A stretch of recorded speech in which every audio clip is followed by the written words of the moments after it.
میرے رسول پاک صلی اللہ تعالیٰ علیہ وسلم فرماتے ہیں یاد رکھو اللہ کا بندہ نفل پڑھ کے صلاۃ اللیل پڑھ کے اشراق پڑھ کے ابابیل پڑھ کے نفل پڑھ کے اللہ کے قریب ہوتا ہے. اور رب فرماتا ہے جب میرا بندہ نفل پڑھ پڑھ کے میرے قریب ہوتا ہے تو یہ بخاری مسلم ہے. بخاری مسلم اگر کسی کے شیخ کو غش آنے لگ جائے تو وہ بخاری مسلم جا کے پڑھے.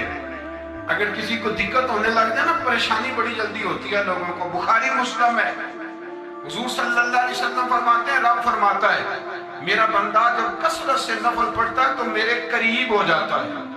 اتنا قریب ہوتا ہے کہ میں اپنے بندے کی زبان بن جاتا ہوں. کون کہہ رہا ہے؟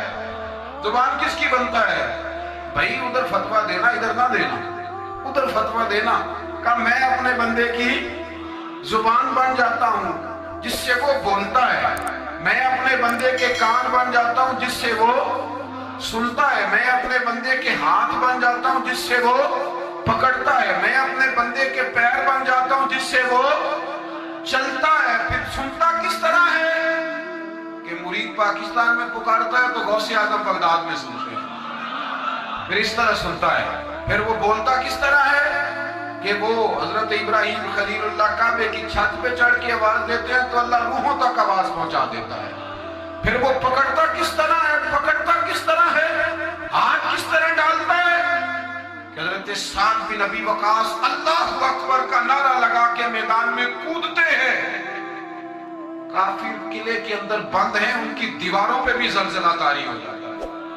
اور آپ فرماتے ہیں میں نے پکڑا ہے میری پکڑ سے تم چھوٹ سکتے اب مشکل ہے. اور چلتا کس طرح سے ہے کہ حضرت حسن بصری رحمت اللہ تعالیٰ علیہ فرماتے ہیں میں بغداد کے اس پیر کو بھی جانتا ہوں جو ہر روز عصر کی نماز مکے میں پڑھتے ہیں اور مغرب کی نماز مدینے میں آ کے پڑھتے ہیں.